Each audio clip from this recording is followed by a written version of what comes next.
Ya, kalau kita baca dari beberapa literatur di ulumul Quran, memang mayoritas ulama menjelaskan Al-Quran berasal dari kata-kata qara'a, yaqra'u Qur'anan, yang artinya membaca. Tapi yang perlu diingat di sini, kalau kalian belajar bahasa Arab, qara'a yaqra'u itu biasanya masdarnya qira'ah. Kenapa di sini ada menjadi Quran? Ya.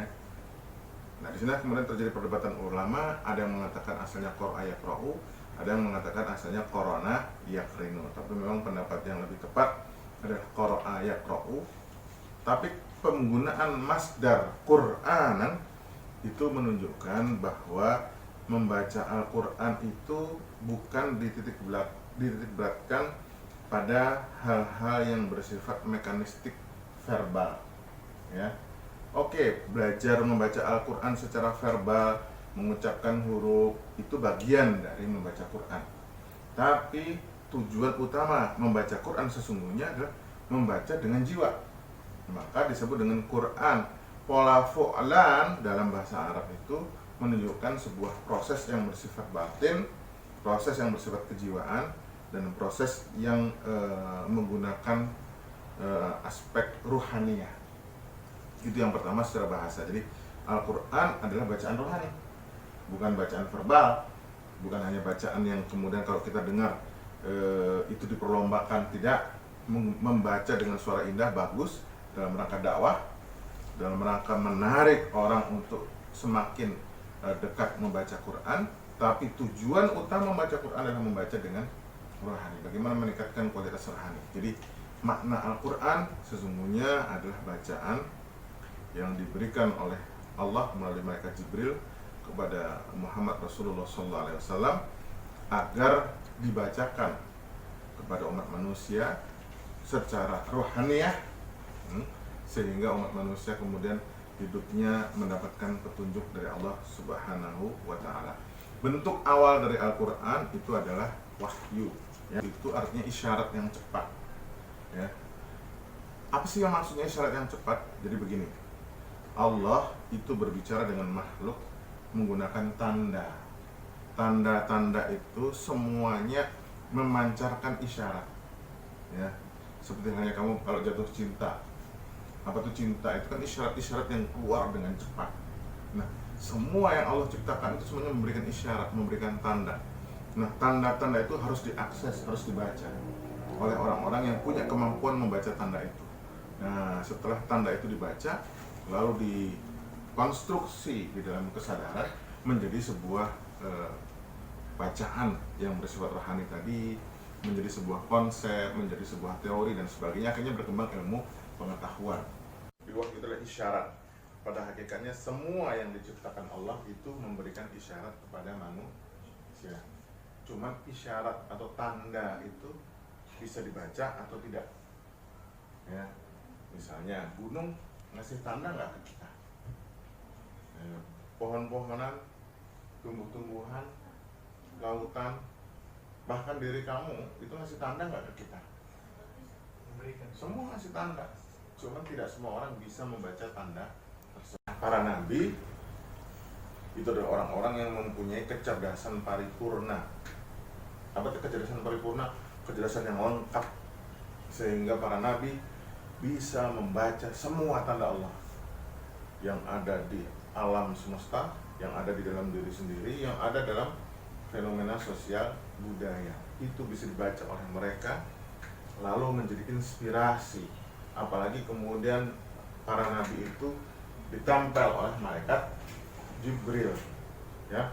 Akibatnya apa yang sudah dia baca tadi dari tanda-tanda Allah itu terkristalisasi menjadi sebuah ajaran yang kemudian menjadi Injil, yang kemudian menjadi Zabur, yang kemudian menjadi Taurat, yang kemudian menjadi Al-Quran. Sumbernya sama. Sumbernya dari mana? Dari semua ciptaan Allah. Cuman kita nggak bisa bacanya. Nanti ada orang-orang yang agak ulama-ulama yang soleh, para wali itu agak bisa membacanya, tapi di bawah Nabi dan seterusnya dan seterusnya. Manusia umurnya bertambah, yang tadinya rambutnya hitam kemudian menjadi putih, Itu tanda bukan? Isyarat enggak? Isyarat apa? Ya, isyarat untuk bersiap menghadapi kematian, bahwa kita semuanya pasti menuju pada kematian. Yang tadinya kulitnya kenceng, lama-lama jadi kendor, itu tanda juga. Nah, semua memberi tanda. Cuman ada orang yang bisa membaca dengan cepat, ada yang membacanya dengan lambat, ada orang yang bisa membaca semua tanda, ada orang yang bacanya hanya separuh-separuh tanda. Pengertian tentang Al-Quran, ya sumbernya dari Allah berupa isyarat wahyu yang dari alam yang tercipta. Alam itu nanti ada fenomena alam semesta yang besar, ada fenomena alam kecil diri kita yang mikro, ya. Lalu ada fenomena sosial, budaya, dan sejarah. Itu semua menjadi tanda yang diberikan oleh Allah kepada para nabi untuk dibaca menjadi ilmu, ya, yang kemudian ilmu itu dikonstruksi sedemikian rupa menjadi ajaran yang dibacakan kepada umatnya, ya, dan kita membacanya dengan pendekatan roh.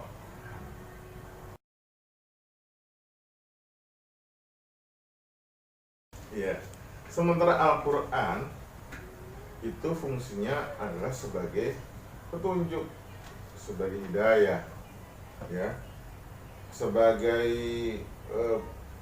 memberi rambu-rambu motivasi dalam rangka membaca alam semesta.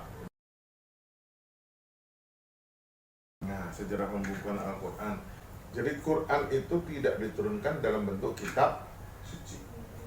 Kalau di Quran ada kata-kata Alkitab, dzalikal kitab la raiba fih. Alkitab di situ bukan berarti kitab suci.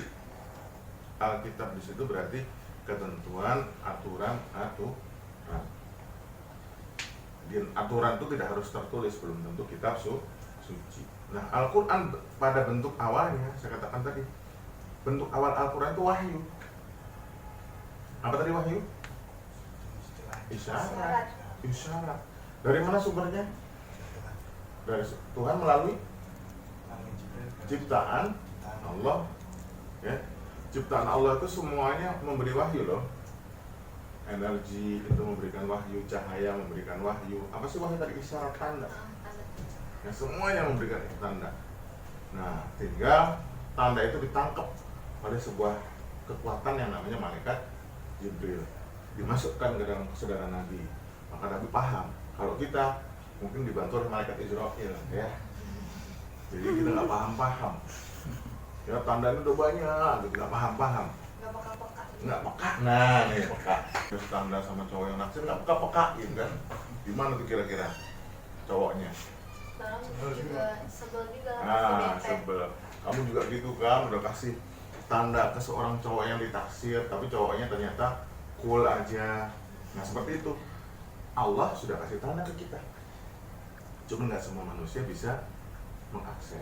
Itu yang pertama. Jadi bentuk awalnya adalah tanda yang bersifat alam yang diperkuat oleh malaikat Jibril. Kemudian ketika ditangkap oleh Nabi Muhammad, tanda-tanda itu kemudian dikonstruksi,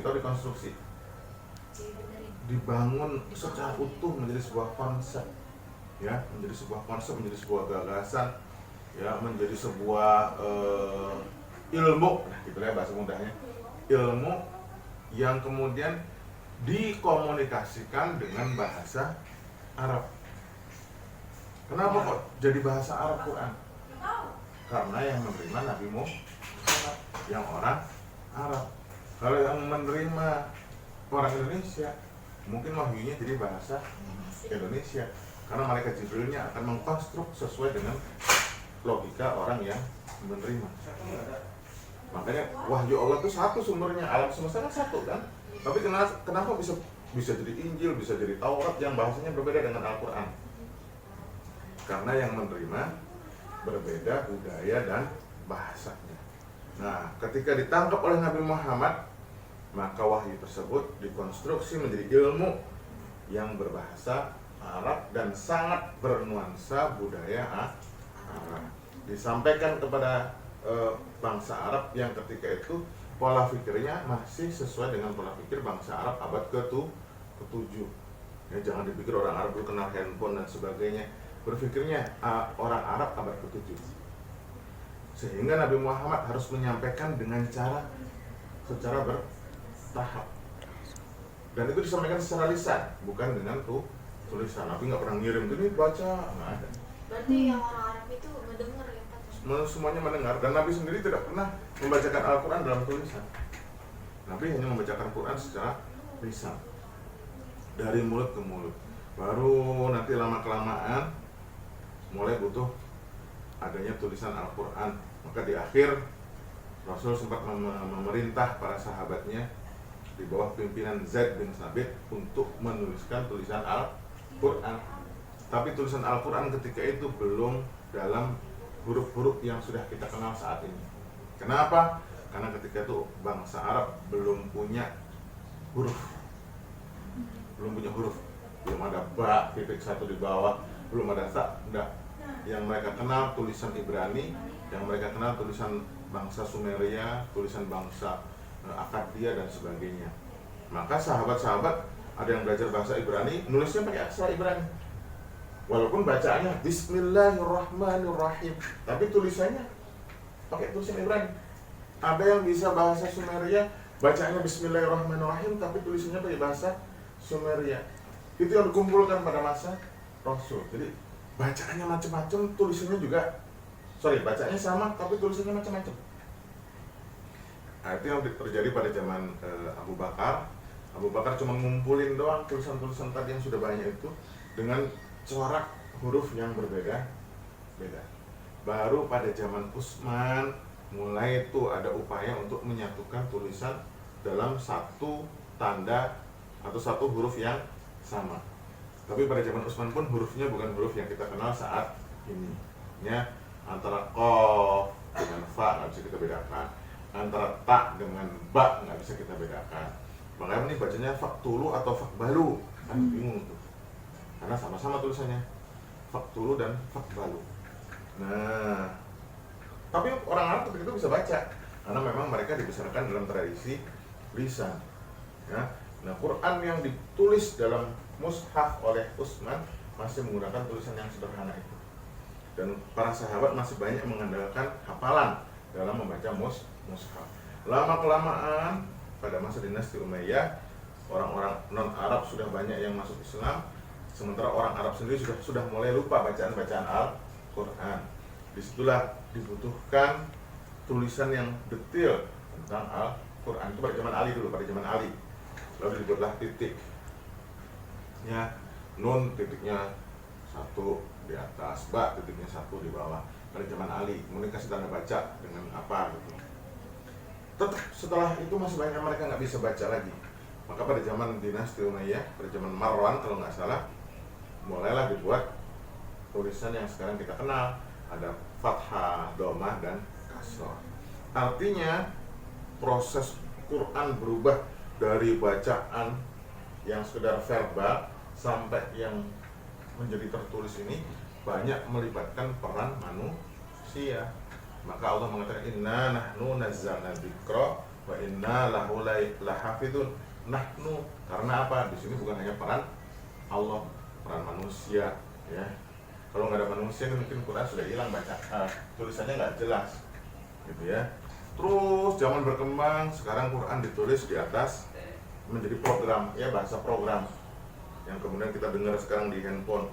Saya mau nanya, tulisan Quran di handphone ini pakai bahasa Arab atau bahasa program? Sehingga bisa bunyi bahasa program. Bahasa program itu tulisan Arab atau apa? Ya nggak bisa tulisan Arab, ya, tapi bisa berbunyi, ya. Nah itu. Jadi sekarang zaman berubah, tulisan Quran juga nggak harus tulisan Arab. Nah inilah proses perubahan dari Al-Quran yang lisan, wacana verbal menjadi Quran yang tulisan, ya, seperti yang kita kenal saat ini.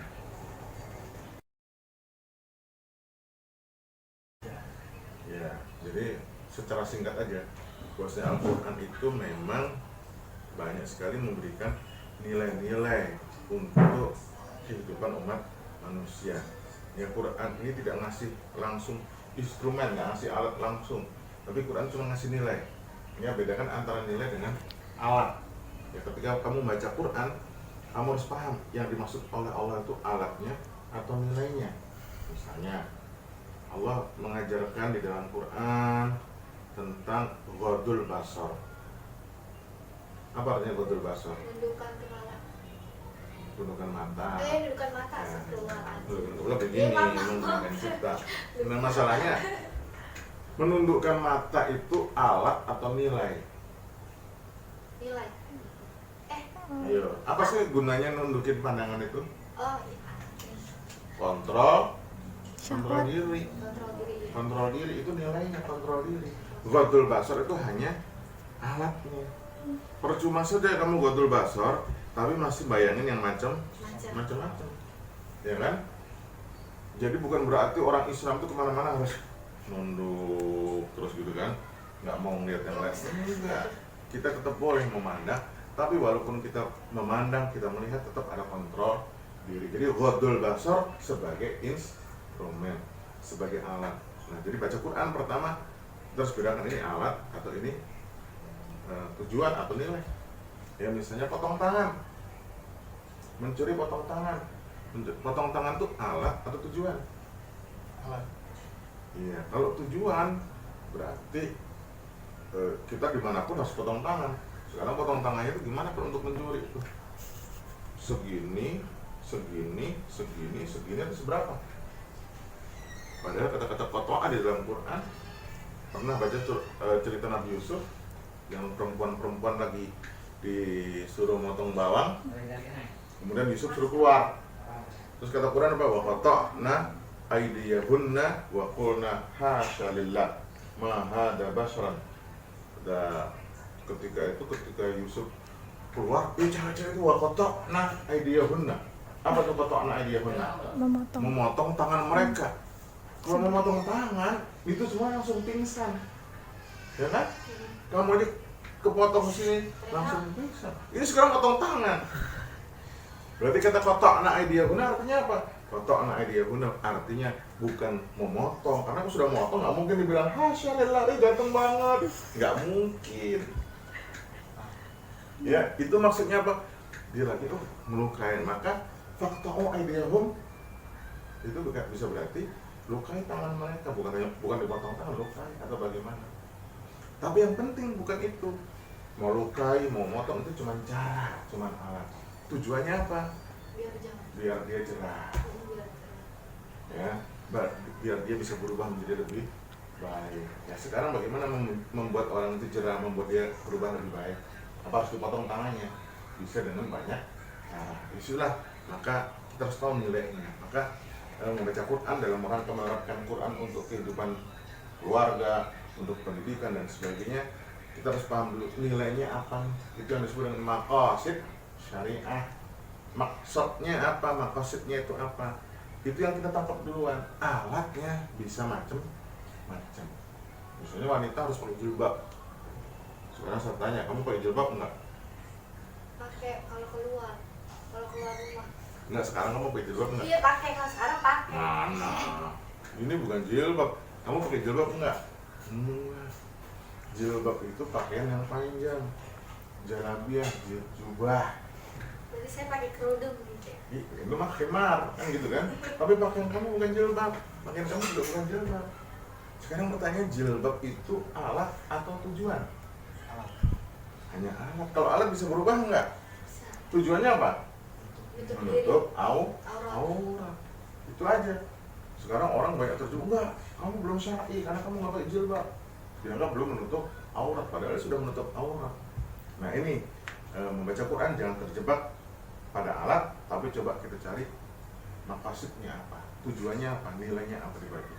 Kadang-kadang nilai itu nempel pada alat, alatnya harus seperti itu, tapi kadang-kadang juga nilainya bisa tetap, alatnya bisa berubah. Apalagi? Yang terakhir dialektika Al-Quran dan budaya. Nah, Al-Quran itu turun sesuai dengan realitas masyarakat Arab. Karena nabinya orang Arab, audiens pertamanya orang Arab. Coba ketika itu Quran turun pakai logika orang Cina, kira-kira orang Arab ada yang nentang nggak? Nggak ada, karena dia nggak paham pakai bahasa Cina. Kamu diomelin orang Cina, kira-kira ikutan marah nggak? Nggak ngerti karena Nggak ada ngerti, bahasanya. kita cengar-cengir doang. Kamu ditaksir, dirayu orang Arab, orang Cina, kira-kira gimana? Biasa aja karena nggak Biasa tahu apa aja, yang dia nggak. maksud. Nah, justru Al-Quran itu turun dengan menggunakan bahasa Arab dan budaya Arab, sehingga menimbulkan respon orang Arab. Kalau Al-Quran turun nggak pakai bahasa Arab dan budaya Arab, maka nggak akan ada respon orang-orang Arab. Yang pertama. Nah, karena Quran turun dengan logika Arab, maka wajar sekali kalau kemudian banyak sekali ayat Al-Quran itu ya kayaknya berbau-bau Arab banget. Ya wajar. Nah, yang berbau Arab ini pertanyaannya, ini sebagai alat atau tujuan tadi itu. Contoh misalnya Al-Quran menceritakan tentang surga. Apa kenikmatan surga? Banyak. Kata Quran apa? Jannatun tajri min tahtihal anhar. Terus surga itu apa? Gambaran kenikmatan kan? Tapi kenapa gambaran kenikmatan juga digambarkan jannah, kebun yang tajri, yang mengalir min tahtiha, di bawah kebun-kebun itu anhar, sungai. Kalau Quran turun di Cianjur terus pakai bahasa seperti itu, menarik nggak bagi orang Cianjur? Menarik nggak? Enggak. Kenapa? Terlalu banyak. Udah banyak kan gitu kan. Nanti kamu orang Cianjur akan mendapatkan kenikmatan berupa kebun mengalir di bawahnya sungai-sungai. Kata orang Cianjur biasa aja kali. Ya, di tempat gue juga banyak dan begitu. Maka nggak menarik. Kalau di Cianjur mungkin ceritanya bukan begitu kali ya. Coba kamu cerita ke orang-orang kampung Melayu yang dekat kali Ciliwung. Orang-orang kali Ciliwung, kamu akan mendapatkan kenikmatan yang mengalir di bawahnya sungai-sungai. Mereka justru tertarik atau takut? Takut jadi banjir mulu. Kebanjiran di sini, kebanjiran melulu. Nah itu tuh. Jadi ini menunjukkan Quran memang berbicara menggunakan logika Arab. Nah kita ketika baca Quran jangan sampai bias. Ini loh, ini yang nuansa Arab yang berbau lokal. Ini loh yang nilai yang sifatnya universal, ya. Misalnya lagi Al-Quran cerita soal jual beli, ya. Kenapa kok di dalam surah Makkiyah Allah membandingkan masalah iman dan kufur seperti alladzina yashtaruna banyak menggunakan ishtarud dolala bil huda, ya. Ishtarud dolala bil huda, membeli kesesatan menggantikan petunjuk. Kenapa pakai kata ishtarau? Ya karena orang Mekah hidupnya dengan bisnis perdagangan. Kalau orang Madinah mereka pertanian, maka banyak cerita tentang pertanian dan seterusnya. Al-Quran masih menggunakan logika orang-orang Arab. Maka ketika kita paham, kita membaca Quran, kita harus hati-hati nih. Ini yang ekspresi Arab, ini yang nilainya. Ya, misalnya menghormati orang tua itu nilai. Sungkem itu apa? Alat. Itu alat bagi orang Jawa. Di Arab dikenal sungkem nggak? Kamu orang Arab ada sungkem nggak? Nggak ada kan? Sekarang Quran cuma perintah birrul walidain, hormati kedua orang tua. Sekarang caranya bagaimana? Apa harus kayak orang Arab? Caranya banyak. Nah caranya ya tentu kita dengan cara Indonesia, cium tangan kan gitu ya, sungkem ya, nunduk. Sementara orang Arab nggak mengenal seperti itu. Suami istri aja kadang-kadang manggil suaminya manggil nama, ya kan? Abut, saya kaget di waktu naik pesawat ada kakek-kakek tua. Saya pergi ke Yaman, kakek-kakek tua, bininya masih muda. Dia manggil suaminya main abut-abut aja. Abut, nggak sopan. Di Indonesia nggak mungkin tuh ada seorang istri manggil suaminya manggil nama, paling tidak panggil mas atau bapak kan gitu ya. Misalnya lagi di Quran kita dilarang memanggil nama bapak atau panggil istri sebagai bapak, sebagai ibu, kemudian manggil bapak, suami menjadi bapak, nggak boleh karena dianggap menyamakan dengan orang tua. Tapi tradisi kita nggak bisa begitu.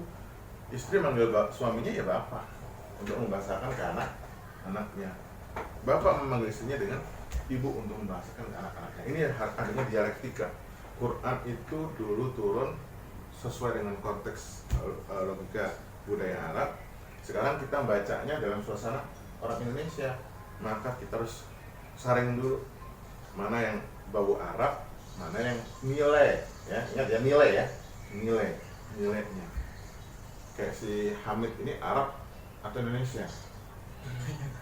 Secara zahirnya dia Arab, zahirnya hidungnya panjang, nggak hanya hidungnya doang yang panjang, nggak tahu yang lainnya ya, hidungnya. Tapi coba nilainya tidak dilihat dari fisiknya, dilihat apa?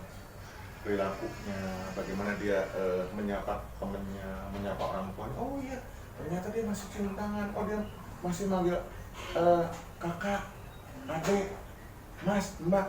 Ini orangnya dia secara nilai orang Indonesia.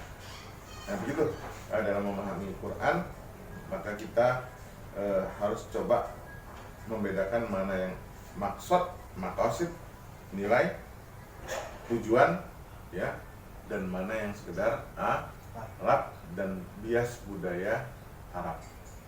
Jangan sampai kemudian kita menganggap Islam harus Arab, ya, kalau nggak kayak Arab berarti dia bukan Islam. Saya mencontohkan, saya pakai batik ini ngikutin sunnah Rasul. Berarti ya, kenapa saya pakai batik mengikuti sunnah Rasul? Karena Rasul itu mencontohkan untuk mencintai budaya sendiri. Makanya Rasul pakai jubah, Rasul pakai gamis. Oh, karena di Arab Rasul itu. suka dengan makanan-makanan Arab. Kenapa? Ya Rasul cinta dengan budayanya. Sebagai orang, saya juga cinta dengan budaya saya sebagai orang Indonesia. Maka saya mencintai budaya itu ngikutin sunnah Rasul. Saya pikir itu ya, mudah-mudahan puas. Kalau nggak puas ya kita ulangin pada kesempatan yang lain. Terima kasih. Sekian dari kita kelompok 3. Assalamualaikum warahmatullahi wabarakatuh. Waalaikumsalam warahmatullahi wabarakatuh.